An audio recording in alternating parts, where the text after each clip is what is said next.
আপনি তাওবার যে ক্ষমা আছে, তাওবার ইস্তেগফার কিন্তু এক না। আপনি সব সময় আস্তাগফিরুল্লাহ পড়তে পারেন, আপনার গুনাহ মাফ হবে। কিন্তু তাওবা যদি কোনো মানুষ করে, আর এই ক্ষমা যদি পেতে চান, তাওবার ক্ষমা শুধু তাওবা করলে অপরাধগুলো আল্লাহ মাফ করে না, পুরা জায়গাটা আল্লাহ নেকি দিয়ে পাল্টিয়ে দেয়। ফাউলাইকা ইউবাদদিলুল্লাহু সাইয়্যাতিহিম হাসানাত। এই মানুষগুলোই তারা যাদের অপরাধগুলো আল্লাহ পাল্টিয়ে বদল করে পুরাটা নেকি দিয়ে ভরাট করে দিয়েছেন। সুতরাং তাওবা এটা মহান। এই ক্ষমা, এই তাওবা যদি কেউ গ্রহণ করাতে চায়, এক নাম্বার শর্ত হচ্ছে ওয়ানিবু ইলা রাব্বিকুম, তাকে রবের দিকে ফিরে আসা লাগবে, আমাদের জাতির পিতা ইব্রাহিমের মতো।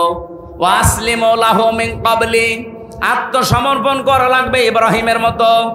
কখন করবে? এই দুইটা শর্ত মানবে কখন? মিন ক্বাবলি আইয়াতিয়াকুমুল আযাব সুম্মা লা তুনসারুন, ওই আযাব আসার পূর্বে, যখন আর আমাদেরকে সাহায্য করা হবে না, আমাদের সাহায্য করা হবে না কখন বলেন তো? বলেন মরণের সময়। মরণের সময় যেহেতু আমাদের আর কোনো সাহায্য নেই, আর